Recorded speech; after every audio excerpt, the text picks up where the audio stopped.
اعوذ باللہ السمیع العلیم من الشیطان الرجیم بسم اللہ الرحمن الرحیم۔ ناظرین، ہم سورہ بقرہ کا ترجمہ تلاوت کر رہے ہیں اور ہم دوسرا سورہ بقرہ کے اختتام کی طرف بڑھ رہے ہیں۔ اس میں اللہ تعالیٰ کچھ احکامات ہمیں بتا رہے ہیں۔ دیکھیں، اللہ تعالیٰ یہ ایک دین ہے۔ جب دین میں ہوتا ہے تو دنیا کے کام کس طرح بندہ کرے، وہ اس میں اللہ تعالیٰ وہ اس کی رہنمائی کر رہا ہوتا ہے، کیونکہ انسان کو پتہ نہیں ہوتا۔ جس طرح ہم سورہ فاتحہ میں نہیں کریں اهدنا الصراط المستقیم، ہمیں سیدھا راستہ دکھا دے۔ تو یہ سیدھا راستہ دکھانا ہے کہ آپ نے جو کام کرنے وہ کیسے کر رہے ہیں، کیا کرنا ہے، کون سا کام آپ کے لیے اچھا ہے، کون سا کام آپ کے لیے اچھا نہیں ہے۔ یہ سیدھا راستہ ہی بتائے گا، یہ راستہ اللہ بتاتا ہے۔ یہ دین میں چیزیں شامل ہوتی ہیں، کوئی اور بندہ نہیں بتاتا۔ تو لہٰذا اللہ تعالیٰ نے پہلے بتایا کہ سود مت لو، سود نہیں ہے، تجارت کرو۔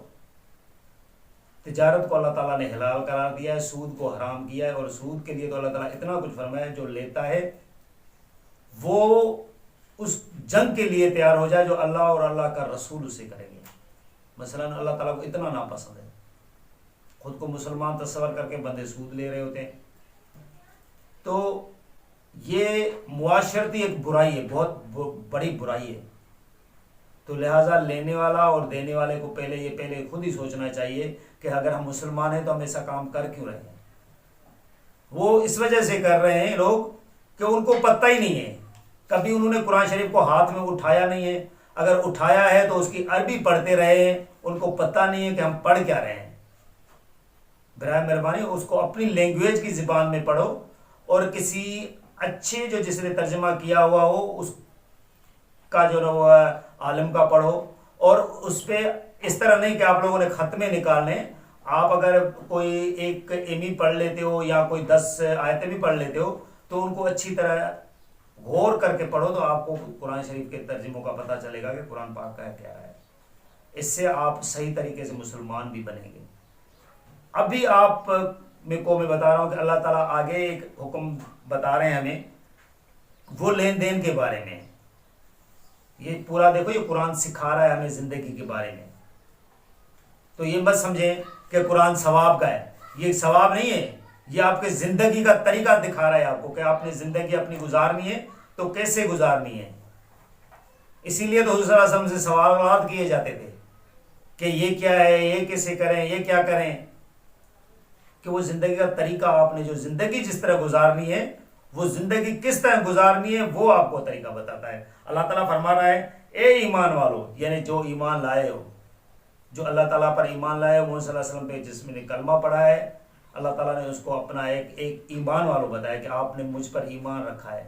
اے ایمان والو، جب لین دین کرو تم ادھار کا کسی مقرر مدت تک، یعنی آپ کسی کو ادھار دے رہے ہو، ادھار لے رہے ہو، کوئی وقت آپ نے مقرر کیا ہوا ہے کہ وہاں تک ہم نے وہ کام کرنا ہے، تو اسے لکھ لیا کرو۔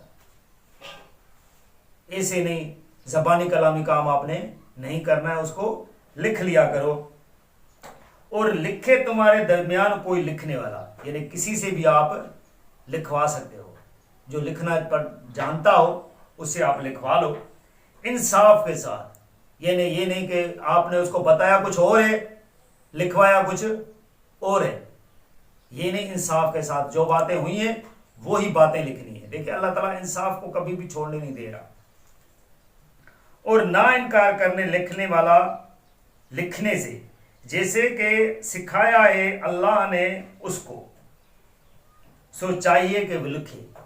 یعنی لکھنے والے کو انکار نہیں کرنا چاہیے کہ یار میرے پاس ٹائم نہیں ہے۔ آج کل تو ویسے بھی جو لکھنے کے لیے بھی پیسے لے رہے ہوتے ہیں، وہ تو انکار کر ہی نہیں سکتے، لیکن اللہ تعالیٰ نے بتایا کہ بھائی لکھنے والے کو انکار نہیں کرنا چاہیے کہ یار میں نہیں لکھوں گا، یا یہ معاملہ یار پتہ نہیں کس طرح کا ہے، گڑبڑ کا ہے یا پتہ نہیں کیا ہے، یار میں نے نہیں لکھنا۔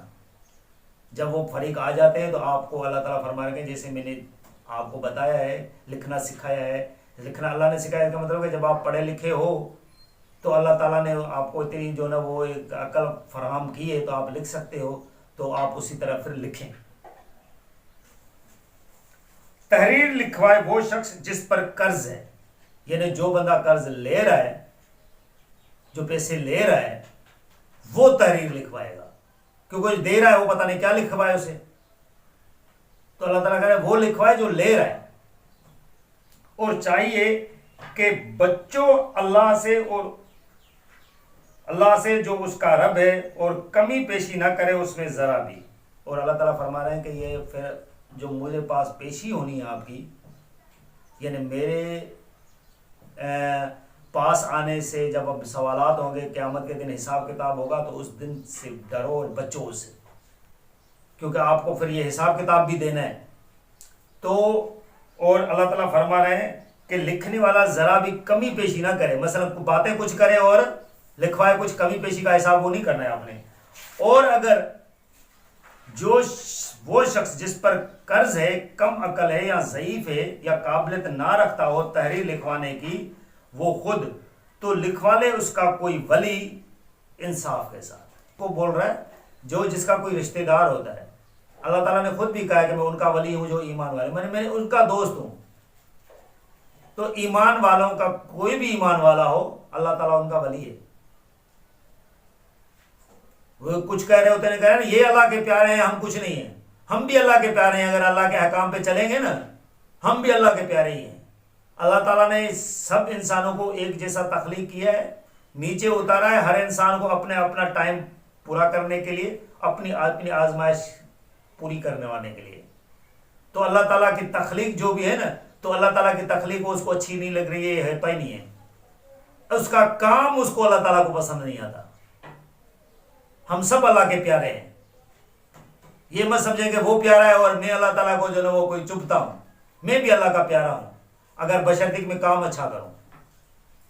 کام فرعونیوں جیسے ہوں گے تو پھر ساتھ بھی فرعونوں کی ہم رہیں گے۔ اس وجہ سے کام جو ہے وہ پیارا ہے، اللہ تعالیٰ کے ہاں کام پیارا ہے۔ تو اللہ تعالیٰ مجھے بھی توفیق دے، آپ کو بھی توفیق دے کہ اس کتاب پہ آ جائیں۔ تو اللہ تعالیٰ فرما رہے ہیں کہ وہ شخص جس پر قرض ہے، کم عقل یا ضعیف ہے، مثلا جو لے رہا ہے ویسے وہ کم عقل ہے، مثلا بچہ ہے، کوئی ایسا بھی ہو جاتا ہے کبھی بچے کسی کو بھی جو ہے وہ دینا پڑ جاتا ہے، تو وہ بچہ ہے، کم عقل ہے یا ضعیف ہے، بوڑھا ہے، اور قابلیت نہ رکھتا ہو تحریر لکھوانے کی، وہ لکھوانے کی مثلا اس کے پاس اتنا بھی کچھ نہیں ہے کہ وہ اس کو پتہ ہی نہیں چل رہا کہ یار میں کیسے لکھواؤں، لکھوا بھی قابلیت نہیں ہے اس کے، تو وہ خود لکھوانے تو اس کا ولی اس کے انصاف کے ساتھ لکھوائے، یعنی کوئی پھر اس کا رشتہ دار آ جائے، کوئی دوست ایسا آ جائے، کوئی مثلا جو قریبی اس کا آ جائے کہ وہ پھر انصاف کے ساتھ لکھوائے کہ بھئی یہ چیز لکھی ہوئی ہے، آپ اس پہ متفق ہو تو ہم کریں یہ معاملہ۔ اور گواہ بنا لو 2 مردوں میں سے، اللہ تعالیٰ فرمائے پھر اس پہ کیا کرو کہ 2 گواہ بھی کر لو مردوں میں سے۔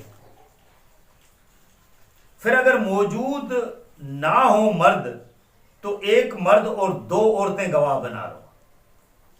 اللہ تعالیٰ فرمائے کہ اگر آپ کو 2 مرد نہیں مل رہے ہیں تو پھر آپ 1 مرد کو اور 2 عورتوں کو گواہ بنا لو، ایسے لوگوں میں سے جنہیں تم پسند کرتے ہو بطور گواہ، یعنی گواہ ایسے ہو جو کسی پارٹی کو اعتراض نہ ہو کہ یار یہ تو اس کی سائڈ لے گا۔ تو اللہ تعالیٰ فرمائے جو آپ لوگوں کو دونوں کو پسند ہو تو گواہ ایسے آپ بنا لو بطور گواہ، اور تاکہ بھول جائے ان میں سے ایک تو یاد دہانی کرائے دے دوسری ان میں سے، یعنی عورتیں پھر اس وجہ سے اللہ تعالیٰ نے 2 فرمائی ہیں کہ اگر ایک بھول جاتی ہے تو اللہ تعالیٰ فرما رہے ہیں کہ پھر وہ دوسری اس کو یاد دلا دے گی، یعنی عورتوں میں اللہ تعالیٰ کے کہنے کے مطابق کہ وہ تھوڑا سا بھولنے کا بھی عنصر ہوتا ہے زیادہ، تو وہ ایک دوسرے کو تھوڑا سا یاد دلا دیں گے۔ اور نہ انکار کریں گواہ جس وقت بلائے جائیں، اور جس وقت گواہوں کو بلایا جائے کہ آپ گواہی دو کہ آپ یہ کیا لکھا ہوا تھا، تو گواہ پھر وہ ٹال مٹول نہ کریں اور ان کو آنا چاہیے۔ اور نہ سستی کرو دستاویز لکھوانے میں، چاہے معاملہ چھوٹا ہو یا بڑا ہو۔ اللہ تعالیٰ فرما رہے ہیں کہ جب کوئی بھی معاملہ کرو، چاہے تھوڑا سا ہی قرض ہو، اس میں لکھنے میں آپ نے کوئی سستی نہیں کرنی ہے۔ لکھنے سے یہ ہوتا ہے کہ کوئی بندہ بھول نہیں جائے گا کسی پہ کسی کو کوئی شک نہیں ہوگا کہ یار یہ میں نے پتہ نہیں اس نے کیا بھی ہے نہیں کیا، مجھے کتنے دینے تھے، کتنے دینے ہیں، کتنے دیے ہیں کہ نہیں دیے ہیں، چھوٹا معاملہ ہو بڑا معاملہ ہو، بعد میں پیسے دینے ہیں، تو اللہ تعالیٰ فرما رہا ہے میں آپ وہ کام لکھوانے والا ضرور کروں۔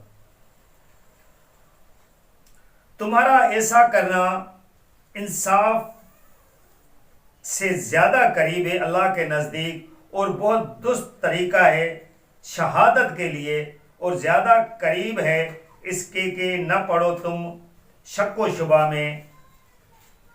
اور اللہ تعالیٰ فرما رہے ہیں کہ یہ جو معاملہ ہے تو یہ آپ کو شک شبہ میں بھی نہیں رہو گے، اور یہ انصاف سے زیادہ قریب بھی رہتا ہے، اور یہ درست طریقہ ہے۔ ہاں لین دین کا معاملہ اگر دست بست ہے آپس میں تو اس پر تم پر کچھ گناہ نہیں کہ گواہ نہ کر لیا کرو جب سودا کرو، اور نہ ستایا جائے لکھنے والے کو اور نہ گواہ کو۔ اور اگر تم ایسا کرو گے تو بے شک ہوگی یہ سخت گناہ کی بات تمہارے لیے۔ یعنی کوئی ہاتھ دست بستہ کوئی ہاں معاملہ کر رہے ہو، پیسے دیے، چیز لی، تو اللہ تعالیٰ فرما رہے ہیں اس پہ لکھوانے کی آپ کو کوئی ضرورت نہیں ہے، آپ اس پہ نہ لکھواؤ، اور جو لکھے بندہ اس کو ستایا بھی نہ جائے، اور گواہ کو بھی کچھ نہ کیا جائے۔ اگر آپ لوگوں نے اس طرح کے معاملہ کیا، گواہ کو ستایا یا جس بات کی اس کو بھی آپ نے ستایا، تو بہت گناہ ہے۔